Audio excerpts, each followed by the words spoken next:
I thought we could start this way. Why don't you tell us where we are? Okay. So we are in Holyoke, Massachusetts. We're in the Skinner Chapel, which is part of the United Congregational Church of Holyoke. And the Skinner Chapel was built in the early 1900s. I'll add the date later on. And it was pretty much donated by William Skinner of Skinner Silk and Fabrics. And so it remains here as a legacy to their family and obviously as a place of worship. Okay. And it is quite fantastic. We're going to actually, we did show some scenes and we're going to see a little bit more. Okay, so what my thing is, why do you think, and maybe I could give it a shot, but why don't you say, do you think this is important for Holyoke and for us and for artists to think about the history of churches? Well, I mean, I think it's important because, first of all, it's a remarkable edifice. It's quite stunning in its beauty, and its significance is, possibly one is that Holyoke 100 years ago was a very different place, in that the industry that was here was really in its peak. It was bustling. There was a lot of work. Yeah. There was paper being made. There was textiles being made.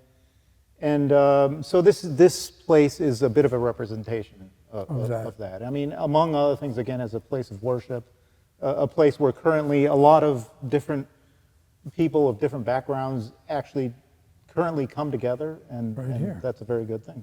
And I think that if artists function well within the community, we're going to ask them indirectly through this show and stuff, what do they think of this? So the artist that I invite is a great painter of the community. And so, he's going to arrive any second, and we'll welcome him. Brooke Schnabel is a painter and a talented artist.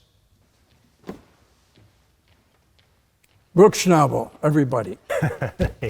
Thank you for coming, Brooke, really, because we want to have that good conversation that you're capable of. And Denis, Brooke Schnabel. Hi, Denis. Thanks for coming. Thank you for having me here. You can have a seat. Yeah, we give you a seat. And we're amongst the congregation in the sense that we're in the pews and not up in the... Just absolutely gorgeous. Exactly. This is so beautiful. Yeah. Great. So, I mean, this is, a very casual conversation in this fantastic place. So, Ed, I defer to you this time. Well, Brooke, I partly felt good about offering this chance for you to say something about your work and yourself, but also felt like you have been a very successful artist within the the New England. I always think everything is from New York, in New England, but that you've also decided to take stock and understand how you fit your life in the world and stuff. And essentially, that's what this place has been about. How do people find their way? And as an artist, has that, being here does it mean anything to you to think about this as well as your career? To think about religion, you mean, or just to think just about being here in this space, this beautiful. Not us, right? He said religion. we were going to get to that. So dive right in. This has been a persistent question for me all my life, pretty much since I was a child. And I was raised in a religious background. I was a Catholic. I was an altar boy. I believed in the transubstantiation of the Eucharist, and so. But I consider myself a secular person now, and meaning has been a very important pursuit of mine, trying to figure out a purpose, trying to figure out a meaning, which is what this building is all about. Yeah, that's right. I suppose that for me, culture has been the means, the avenue for me to find certain meaning. And that was why I ended up doing art, I believe. But it's still a pursuit for me. I have no idea what the true meaning is. I'm still trying to figure it out. That's what I thought. And I think the churches are working on that themselves, not just us, trying to figure out exactly how they fit in and how they fill needs when people who were raised very much as I was. I don't know, did you have a religious youth? Not really. Okay, we're not talking to you anymore.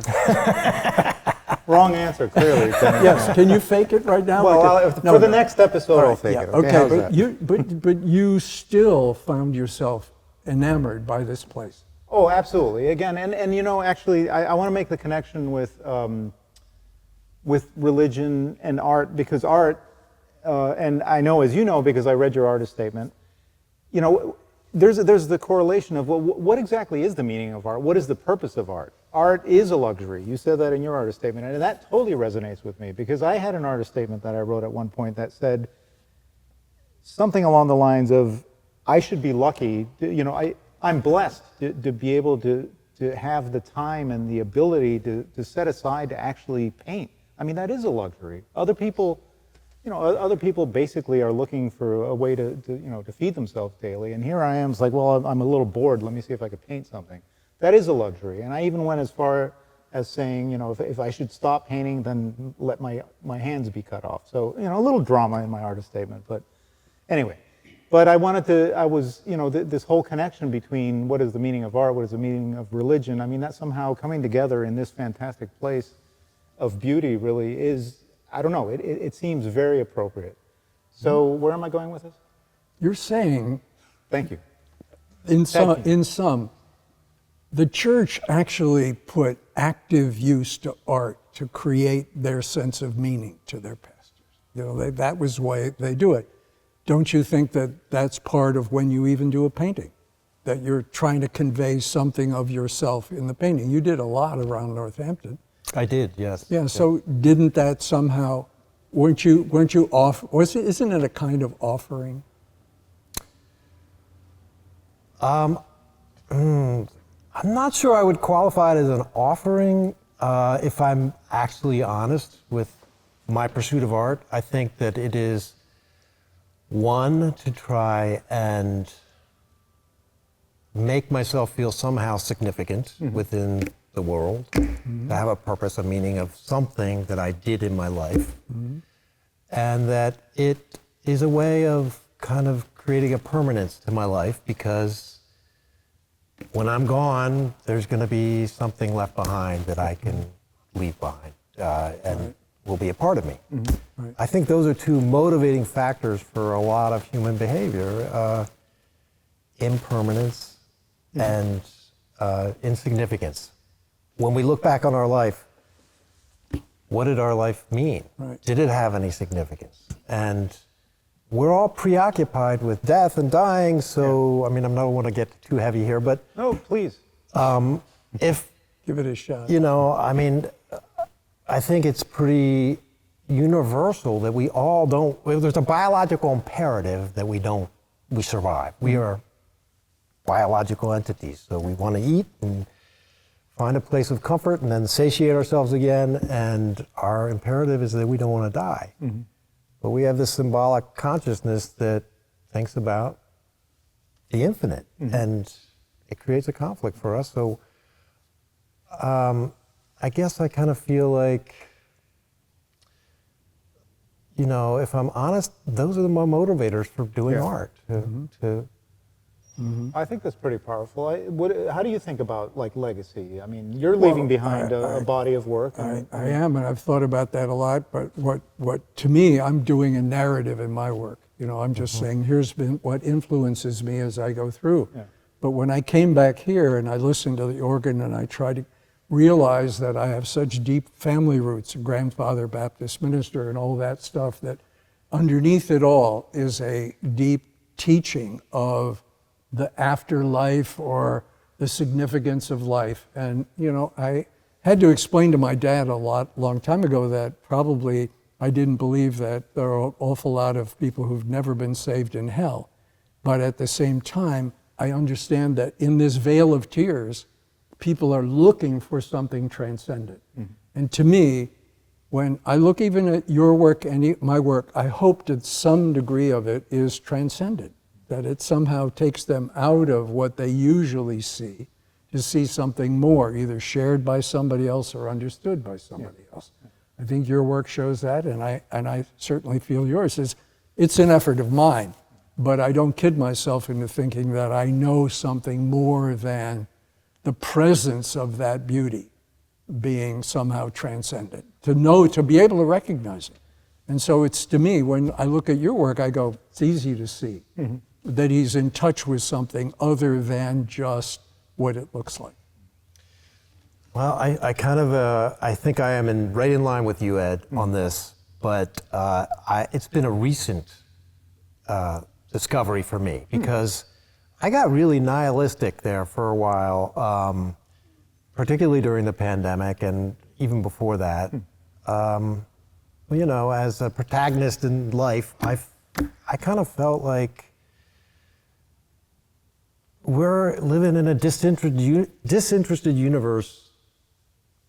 It's not terribly interested in human affairs. That's my secularism here coming in. Yeah.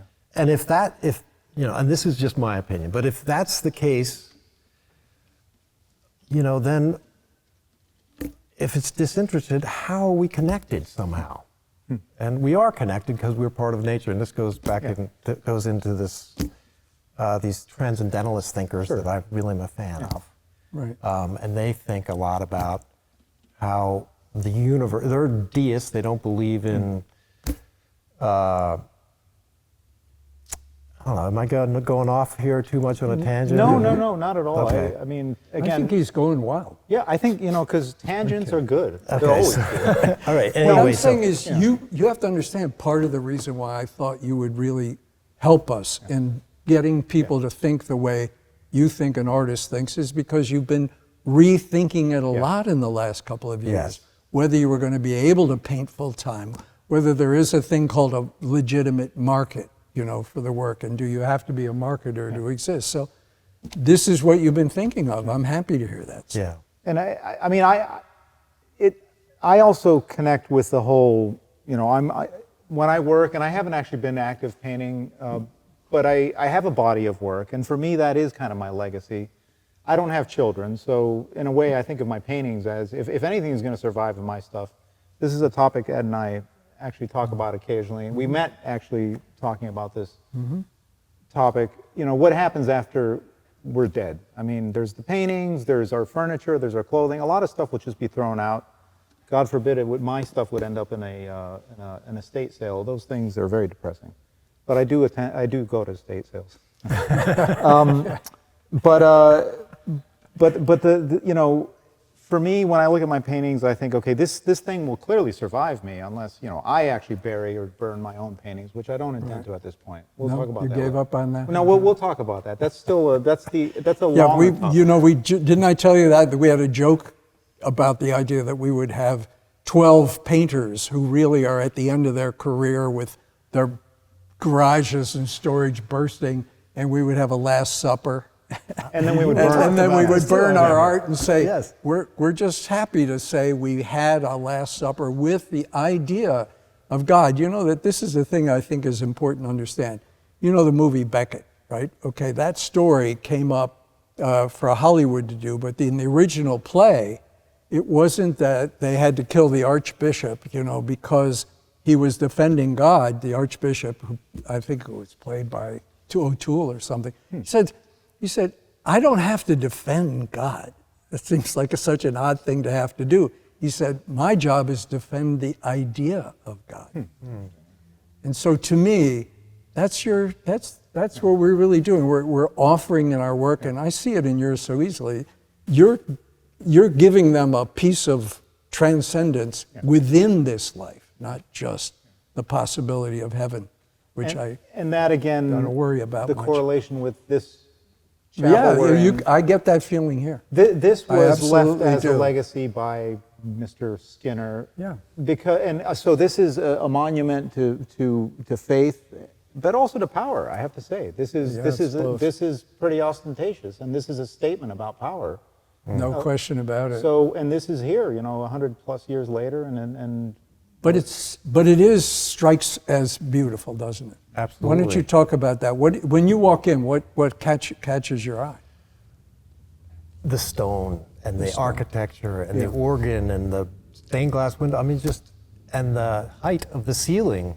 It's just remarkable. Well, why can't people come back just for that? They don't seem to be crowding the churches anywhere, not just in Holyoke. He wants you to answer that. I know he does, but I have no idea what the answer to that is. Don't I ever wish ask I me did. Why don't they come? I could move mountains if I knew the answer to that question. The minister here, Winston, right, is a great man in the service of this place. Maybe we have to check with him later, but Yeah, we will. They're not crowding here, even for the best shepherding job that he can do. But to me, it's transcendent just walking in. Something happens to me when I come in this place. Yeah. You know, if I'm honest, you want me to be honest with all Oh, no, this? never. No, that we don't accept. We have standards. Please. Okay, I'm What? not going to pull any punches here.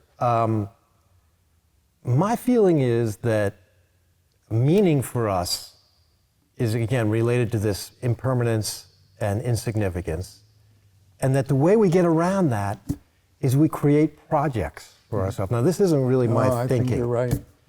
This isn't really my thinking. It's another philosopher's thinking. But we create these projects, and he calls them immortality projects. Okay. So that fits in with this church. This is an immortality project. It's trying to connect us and give us more permanence, Right. give more significance to our life, and more meaning. And that, you know, this guy, Ernest Becker was the guy's name, and he said that culture is really a collision of all of our immortality projects coming together to create what we know as culture, which I thought was a pretty interesting idea. No, I think it is. In fact, if you hadn't mentioned his name, I was going to say, don't you think you should? Because it's a pretty good thought. Yeah, You know? and you know what? He's a little darker. He goes in and says, you know, like all of these immortality projects, they're actually illusions that we create for ourselves. He would consider religion, culture, art, passing on our DNA to our progeny, all these ways that we try and find immortality within our lives. He would consider those as illusions, but necessary illusions for us to remain healthy. So, and Good I point. think there's a lot of Good truth point, to that. yeah. Healthy and alive. And alive. No, I think that's Because true. yeah, there's a lot of artifices, it's another way of describing it, that we create, you know, and it could be religion, government, but they are ways that we actually get along, and we've developed culture and we've developed civilization in a way that we all agree on these illusions or artifices, so that we can walk down the street and not be worried to be Right. just attacked randomly. Right. Which Although is- that does I occasionally. was going to say now does happen. that those presumptions are being tested Yeah. every day. And the transcendence said, you know, that is my exit from the nihilism, because it is something that I feel connected to Right. this universe, even though I don't have the spiritual belief of a religious. So you know, this is how religion. you came out of the last few years, Yes, thinking that. I Yeah, that felt was like, important. I okay, so understood you know, that. there is an order to things. The universe Wow. has an order, it has a structure, and I'm a part of it. And so, you know, and I actually feel that when I do painting. I'm sure you have felt that too, Dennis. You kind of lose track of time. Yeah. You get completely sucked into this And activity. it's hard for me to achieve that, and you know, but when I am in that moment, it is pretty amazing. I Yeah, have to you say. felt it too, I'm sure, Ed. You know that the difference between sculpture and painting is so profound on that level for me, because I started in stone. And when you start working on a piece of stone, for me, it's always wrong until it's right. Because you keep going bang, bang, bang, and you go, oh, it's right. You know, so there's a moment where you find it, whereas when you're painting, you're adding, you know, and you're creating in a different way. But you have to be more patient, I think. With sculpting? I think so, but anyhow, what do I know? I'm untaught, if that matters. If that matters. Does that matter to you? That you're not That I'm not taught. that you're not schooled. No, because I've talked about art. If it can't be taught, it's not really worth it. If I it's, kind of have no opinion on that. I mean, yeah, I don't have an MFA, and I think it kind of shows when I hang out with MFA people, that's me. because it's different. Like there's a You different don't know language. that about me. Yeah, no, I know that. That was one of the first things that came up. We have that in common. We're semi-schooled. I have an MFA, Well, but I'm in going to film. have to join that club because I'm semi-school too. Oh, Yeah. there we go. Yeah, it's good. Well, look, you know, I think we're doing great, but Yeah. I don't want to minimize how difficult it is in the world we're in right now to continue to believe in something. Absolutely, Right? you have. And that's why for the last couple of years you could struggle more than before, because the presumption that the work has value, other people have it, it matters. No matter who you are or where you are on life's journey, you're welcome here. It's important to me to be able to say that there is not just one way to interpret the scriptures, that the scripture is what some people used to call the child of the community. It's the community of faith, the Hebrew and Christian communities, form the stories of the scripture, and they are not necessarily literal stories, or they're not history remembered. One might say that where we get our narrative or authority for doing what we do, some of it comes from the biblical tradition and the stories.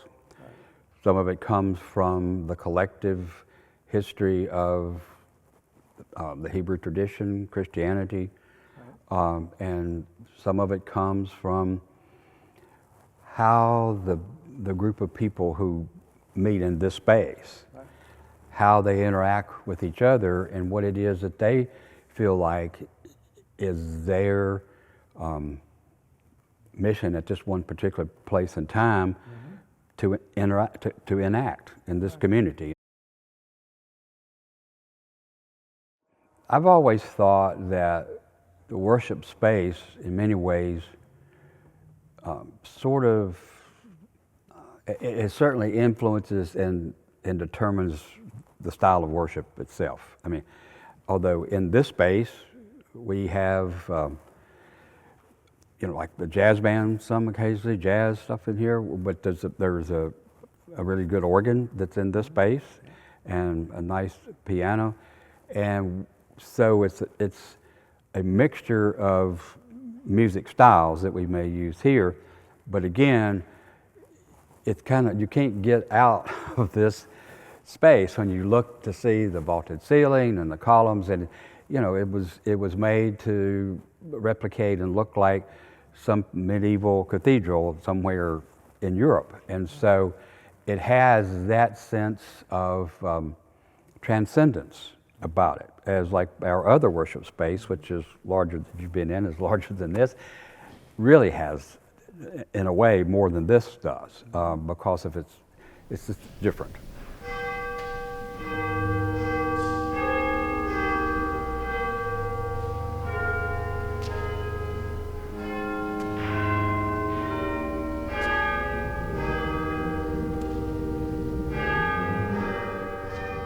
But this particular space has, you know, the cornerstone for this was laid in 1909, and it was finished and dedicated in 1912. But this space does something to one, I think. It does to me when you enter the space itself. It has something like, wow, a sense of transcendence that's here. And so one of the things that happens in the gathering of the worship is relying upon that sense of transcendence.